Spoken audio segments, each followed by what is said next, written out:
자, 안녕하십니까. 자, 여기는 또 어딜까요? 네, 김 작가님 여기는 어디입니까? 크랙넥 네, 루카웃입니까? 네, 목이 부러진다는 얘기 아니겠습니까? 그죠? 여기 바닷가로 나와 봤는데 굉장히 좋네요. 여기 트랙 코스가 있는데, 되게 이뻐요. 그죠? 자, 이런 이쁜 트랙 코스에서 생뚱맞은 부동산 소식을 하나 전해드리도록 하겠습니다.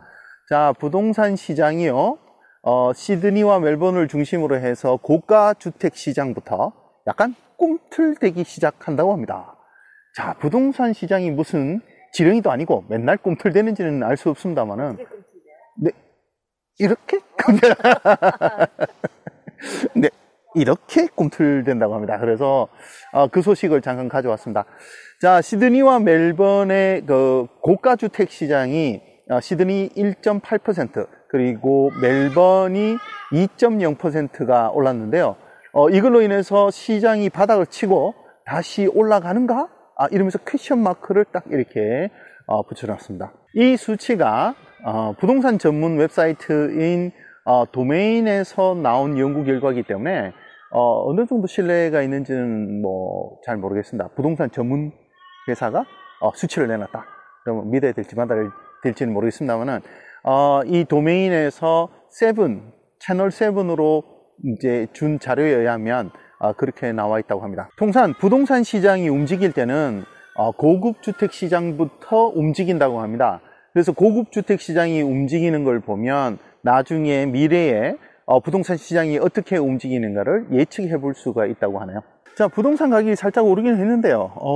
임금이 정체되고 경제 성장이 둔화되면서 부동산이 오르는 게 무슨 의미가 있나? 뭐 이런 얘기가 나오기도 합니다. 이 기사에 덧붙여 가지고 고층 아파트 문제를 한번 얘기를 해볼게요. 최근 들어서 고층 아파트가 법규 미비로 인해서 부실 공사가 되었다는 뉴스하고 탐사 보도가 여러 있었습니다. 그래서 그 내용을 한번 정리해 보도록 하죠. 제가 기사를 몇 가지 쭉 살펴보다 보니까 와, 이건 진짜 문제인 것 같다 싶은 거 몇 가지를 제가 한번 정리를 해 보겠습니다. 첫 번째는 외장재 문제인데요. 아파트 외장재가 문제가 되고 있죠. 영국의 글렌펠 타워가 화재가 있었습니다. 그래서 불이 나는 동영상을 본 게 있는데 마치 아파트에 기름을 뿌려 놓은 것 같아요. 그게 외장재가 가연성 소재, 불에 잘 타는 소재로 돼 있어서 그게 연료를 제공하면서 아파트가 순식간에 타버린 거죠. 자, 이 문제의 외장재는 두 장의 알루미늄 판 사이에 가연성 소재인 폴리에틸렌이라는 그 플라스틱 소재로 가운데가 채워져 있습니다. 그래서 불이 붙으면 이 가연성 소재가 타면서 알루미늄까지 같이 녹으면서 엄청난 화력을 낸다고 하는데요. 이런 것들이 지금 호주 아파트의 외장재로 많이 쓰여 있다고 합니다. 그래서 최근에 나온 기사에 보면 한 아파트에서 화재가 발생했는데 나중에 확인해 보니까 외부 외장재가 모두 이걸로 되어 있다는 거죠. 근데 화재가 나서 진화가 됐습니다만은 이 문제를 해결하기 위해서는 외장재를 다 갈아야 되는데 그걸 가는데 수백만 달러가 들어서 아파트의 주인들은 그걸 수리를 못하고 그 위험 부담을 안고 살고 있다는 기사가 있었습니다. 그래서 이 외장재 문제가 한 가지가 있고요. 두 번째는 사설 감리 문제입니다. 자, 사설 감리 문제는 어떤 문제가 있냐 하면 아파트 붐이 일면서 엄청난 숫자의 아파트가 공사가 되었죠. 그래서 공사가 완료가 되고 나면 감리들이 들어가서 이 아파트가 제대로 설계대로 지어졌는지를 확인하게 되는데 그때 정부가 그 많은 양을 감당할 수 없어서 개발업자들에게 사설감리사들을 고용해서 감리를 하라 이렇게 허용을 해줬다고 합니다. 사설감리사 같은 경우는 자신한테 돈을 주는 사람의 건물을 감리해야 되니까 아무래도 그 사람들이 원하는 쪽으로 감리 결과를 내야지 다음 일들을 계속 받아서 진행할 수 있지 않겠습니까? 그죠? 돈을 벌 수 있지 않겠습니까? 그래서 감리가 부실했을 거라는 의혹이 있습니다. 그런데 최근에 탐사 보도에 의하면 이런 사설 감리사들도 나름 굉장히 어려움이 있다고 합니다. 왜냐하면 지금 정해져 있는 그 감리에 관한 법률이 굉장히 부실해서 실제로 감리를 제대로 할 수 없었다, 이렇게 주장을 하기도 합니다. 그 예를 든 것 중에 하나는 100개의 화장실이 있다 그러면 법적으로는 최소한 한 10개 정도만 확인해서 괜찮으면 통과되는 걸로 이렇게 법규가 되어 있다고 합니다. 지금 제가 말씀드린 10개 정도는 정확한 수치는 아니고요. 예를 들면 그렇다는 얘기입니다.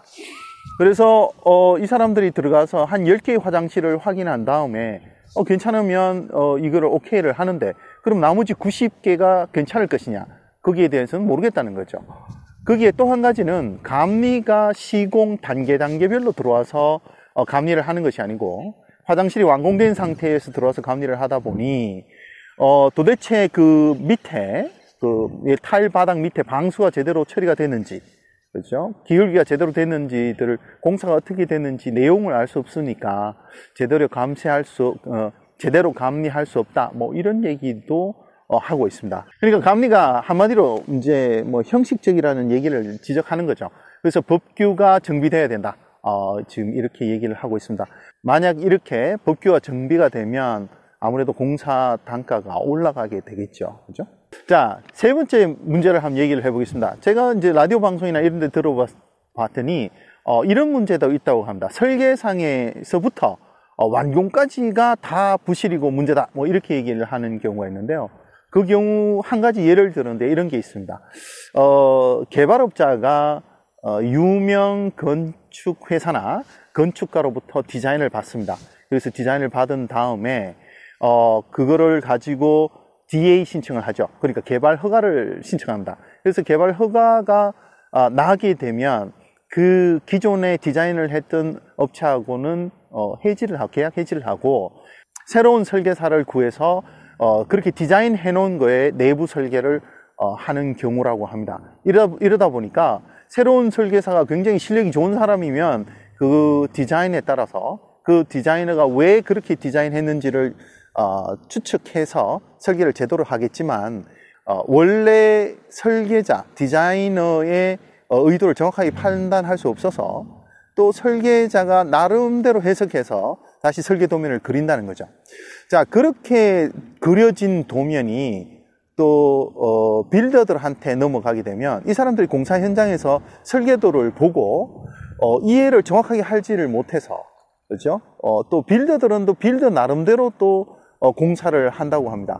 그래서 개발업자는 공기에 쫓기니까 빨리 공사를 하라고 얘기를 하고, 빌더들은 자기 나름대로 공사를 해서 완공을 하게 되죠. 거기에다가 사설 감리사들이 와서 그런 형식적인 감리를 하고 준공이 된다는 지적을 하고 있더라고요. 자, 이렇게 본다 그러면 첫 설계 단계부터, 그죠, 준공 검사까지 모든 게 다 부실하고 관리가 허술하다, 이런 지적이 나오는데요.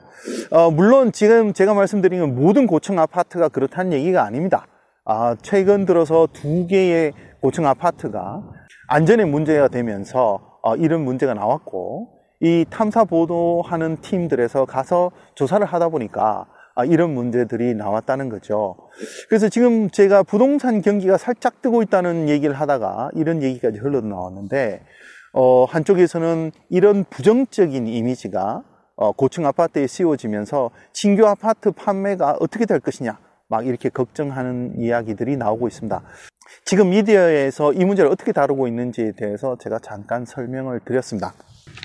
이 문제를 근본적으로 해결하려고 그러면 실질적으로 법규가 정비가 돼야 될 것 같고요. 그렇죠? 그리고 건축 개발업자나 이런 사람들도 조금 더 성의를 가지고 건물을 지어야 되지 않겠는가. 이건 안전과 관련되는 문제고요. 지금 마스코트 타워의 오너스 코퍼레이션, 그러니까 주인들이 모여서 일단 $700만 긴급 수리 비용으로 지출했다고 합니다. 그러니까 지금 공사를 하는데 약 $2,000만 정도가 들어가는데, 우선 공사를 시작하기 위해서 $700만 내놓기로 했다는 뉴스가 들리고 있습니다. 총 $2,000만 공사가 진행이 된다 그러면 총 132채가 여기에 영향을 받고 있는데요. 그러니까 132명이 이 돈을 나눠서 내야 되는 상황이죠. 그래서 계산을 해보면 한 집당 $15만 수리 비용으로 내야 된다고 합니다.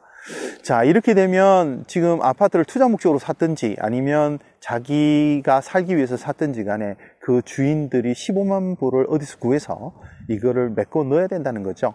그래서 지금은 마스코트 타워에 있는 주인들이 이걸로 해서 엄청난 스트레스를 받고 있다고 합니다. 이런 문제가 발생을 하면 아파트는 가치가 제로라고 봐야 되겠죠. 이렇게 미디어와 매스컴을 탄 아파트가 다음에 이걸 판매하겠다고 내놓으면 사는 사람이 잘 나서지 않을 것 같다는 생각이 듭니다. 그러니까 이 개발업자들이 돈을 조금 아끼기 위해서 여러 가지 일들을 한다 그러면 이거를 구매하는 사람들은 나중에 가서 엄청난 피해를 본다는 사실. 그리고 정부는 그죠? 이거를 잘 관리해야 되지 않겠습니까? 그래서 일부에서는 정부에 내놓은 스탬프 듀티를 다시 리펀드 해내라.